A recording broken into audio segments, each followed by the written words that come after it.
जो दर्दनाक मौत हुई वो एक जैसी, लेकिन जो बेनिफिट मिलेंगे परिवार को वो अलग अलग। इसे हम कैसे देख सकते हैं? परिवार को ना पेंशन है, ना मेडिकल की सुविधा है, ना ईसीएचएस है, ना सीएसडी है शहीद अग्निवीर के परिवारों को, ना बच्चों को। बच्चे तो चलिए उनके है नहीं, लेकिन नेक्स्ट ऑफ किन को कोई वेलफेयर नहीं। इसे हम कैसे देख सकते हैं सर? हाँ राजेश, ये बहुत ही दुखद बात है। बहुत सीरियस एचआर पॉइंट है। और सब आर्मी, नेवी, एयरफोर्स के अफसरों का, सीनियर अफसरों का भी ये मानना है।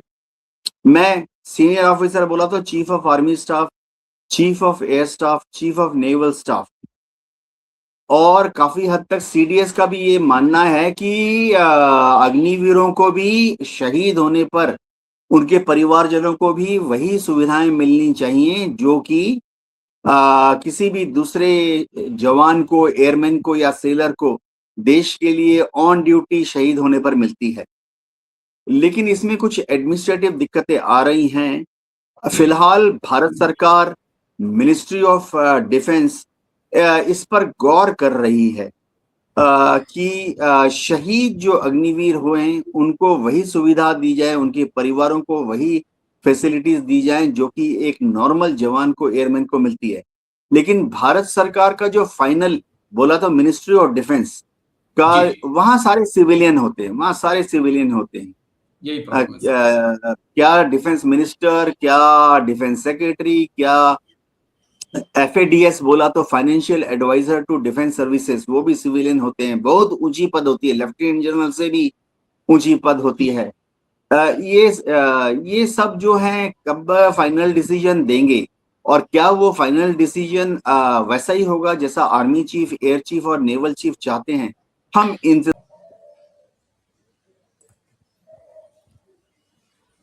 सर जय हिंद। Group captain UK Devnath sir, जय हिंद। बहुत बहुत शुक्रिया समय देने के लिए। Thank you sir. जय हिंद राजेश।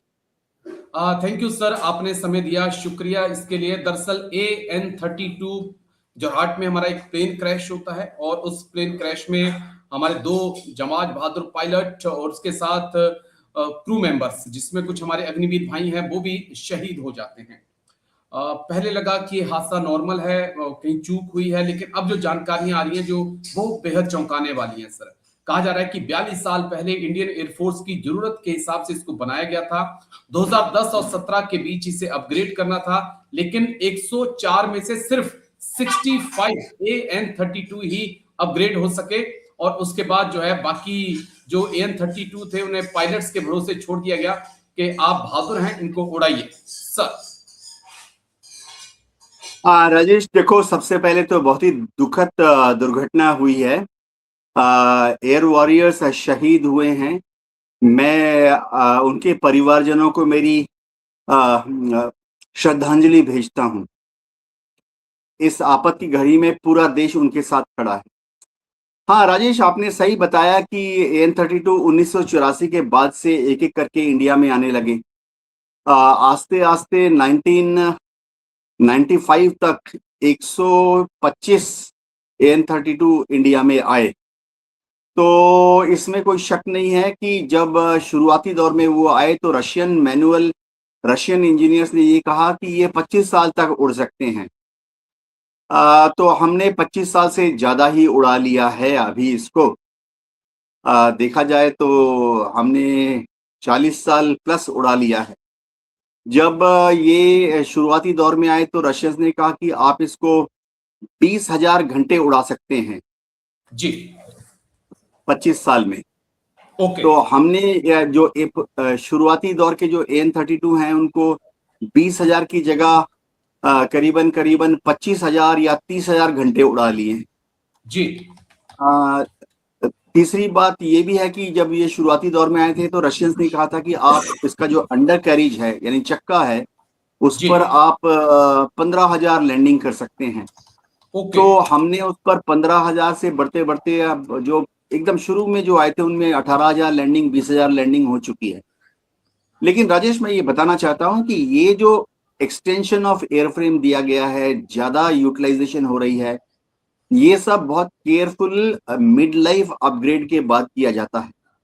जी, मिड लाइफ अपग्रेड में क्या होता है कि जब जहाज के समझो 25 साल हो गए तो पूरे जहाज को एचएएल में ले जाते हैं। ओके, शुरुआती दौर में पूरे जहाज को हम रशिया ले जाते थे। तो जी, एचएएल हो या रशिया हो, पूरे जहाज को खोल के स्ट्रिप डाउन किया जाता है। हर कंपोनेंट को अलग अलग करने के बाद उसमें देखते हैं कि कोई क्रैक तो नहीं आ गया है, कोई वेयर एंड टियर ज्यादा घिसाई तो नहीं हो गई है। उसको क्लीन करते हैं, नॉन डिस्ट्रक्टिव टेस्ट होते हैं, अल्ट्रासाउंड, डाई पेनिट्रेशन टेस्ट करते हैं। फिर पुराने जितने रबर सील होते हैं, गास्केट होते हैं, प्लास्टिक के कंपोनेंट होते हैं, उनको बदल दिया जाता है। असेंबल करके जब जहाज दिया जाता है वो नया हो जाता है प्राय प्राय। तो हम उन्हीं को उड़ा रहे हैं। हाँ, इसमें कोई शक नहीं है कि AN-32 के कंपोनेंट्स की थोड़ी सी शॉर्टेज है, क्योंकि रशिया में वो सेम AN-32 उड़ाते हैं। सेम AN-32 के कंपोनेंट रशिया के दूसरे हवाई जहाजों में भी लगता है। रशिया अभी बहुत बुरी तरह से यूक्रेन के युद्ध में फंसा हुआ है। तो होता क्या है कि सभी दुनिया के देश, वैसे राजेश मैं आपको बता दूं, दुनिया के 20 से ज्यादा एयरफोर्स जो हैं आज भी AN-32 उड़ा रहे हैं। और दुनिया में कम से कम 10 एयरलाइंस हैं, सिविल एयरलाइंस, जो कि AN-32 उड़ाती हैं। तो स्पेयर पार्ट्स की कमी सभी जगह पर है। लेकिन इंडिया में हमने ज्यादातर स्पेयर पार्ट्स जो हैं उनको या तो इंडिजनाइज कर लिया, यानी मेक इन इंडिया के तहत आत्मनिर्भर बनने की कोशिश करते करते हमने इनमें से काफी सारे कंपोनेंट्स को इंडिया में बनाना शुरू कर दिया है। आ, कोई भी हवाई जहाज तब तक फ्लाइंग के लिए सुबह नहीं क्लियर किया जाता जब तक जी, कि उसका जो चीफ इंजीनियर है वो उसको क्लियर नहीं करता। देखो ओके, राजेश, मैं बताता हूँ, एयरफोर्स का कॉन्सेप्ट या नेवी का कॉन्सेप्ट या आर्मी में भी जैसे हेलीकॉप्टर हैं, यूनिट लेवल पर कैप्टन लोग होते हैं, मेजर लोग होते हैं मेंटेनेंस करने के लिए। आर्मी में जैसे कोर ऑफ ईएमई से होते हैं, लेकिन उनके ऊपर सुपरवाइज करते हैं जैसे ईएमई में एक फुल कर्नल साहब होंगे। एयरफोर्स में एक पूरे ग्रुप कैप्टन साहब बैठे होते हैं, वो इंडिपेंडेंट होते हैं यूनिट से, यानी यूनिट के दबाव में नहीं आते हैं। वो भी चेक करते हैं। तो जैसे हर AN-32 को हर 25 घंटे के बाद फ्लाइंग के बाद चेक करते हैं, 50 घंटे की फ्लाइंग के बारे बाद चेक करते हैं, 100 घंटे की फ्लाइंग के बारे में बाद चेक करते हैं। 100 घंटे की फ्लाइंग के बाद जो चेकिंग करती है उसमें जो भी रबर सील्स हैं उनको जरूरत के हिसाब से विजुअल इंस्पेक्शन करने के बाद चेंज कर देते हैं। तो ये सब प्रिकॉशंस लिए जाते हैं। और जो रशियन मैनुअल है उसको हम लोग फॉलो करते हैं। ओके। रशियन मैनुअल को बाईपास नहीं करते हैं। तो राजेश, शायद मेंटेनेंस की टेंशन होती है, लेकिन ऐसा नहीं है कि बहुत ज्यादा नियमों का उल्लंघन हो रहा है। जी। बस एक छोटा-सा सवाल इसी मुद्दे से जुड़ा हुआ, 5 हमारे बहादुर जवान शहीद हो जाते हैं, जिसमें शायद 2 अग्निवीर हैं। तो मैं जो चीज़ आपसे समझना चाह रहा था कि अब जो बेनिफिट मिलेंगे, देखिए हादसा एक जैसा और जो दर्दनाक मौत हुई वो एक जैसी, लेकिन जो बेनिफिट मिलेंगे परिवार को वो अलग-अलग। इसे हम कैसे देख सकते हैं? परिवार को ना पेंशन है, ना मेडिकल की सुविधा है, ना ईसीएचएस है, ना सीएसडी है, शहीद अग्निवीर के परिवारों को, ना बच्चों को, बच्चे तो चलिए उनके हैं नहीं, लेकिन नेक्स्ट ऑफ किन को कोई वेलफेयर नहीं। इसे हम कैसे देख सकते हैं सर? हाँ राजेश, ये बहुत ही दुखद बात है। बहुत सीरियस HR पॉइंट है। और सब आर्मी, नेवी, एयरफोर्स के अफसरों का, सीनियर अफसरों का भी ये मानना है।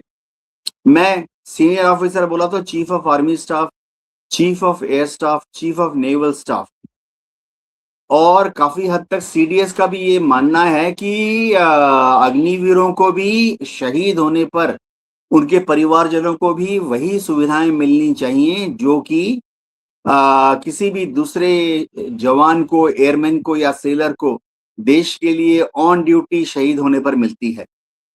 लेकिन इसमें कुछ एडमिनिस्ट्रेटिव दिक्कतें आ रही हैं।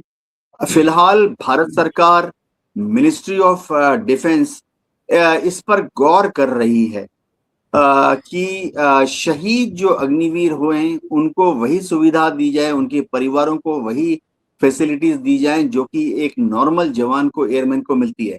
लेकिन भारत सरकार का जो फाइनल बोला तो मिनिस्ट्री ऑफ डिफेंस का, जी वहां सारे सिविलियन होते हैं, वहां सारे सिविलियन होते हैं। यही प्रॉब्लम है सर। क्या डिफेंस मिनिस्टर, क्या डिफेंस सेक्रेटरी, क्या FADS बोला तो financial adviser to defence services, वो भी सिविलियन होते हैं। बहुत ऊंची पद होती है, लेफ्टिनेंट जनरल से भी ऊंची पद होती है। ये सब जो है कब फाइनल डिसीजन देंगे, और क्या वो फाइनल डिसीजन वैसा ही होगा जैसा आर्मी चीफ, एयर चीफ और नेवल चीफ चाहते हैं, हम इन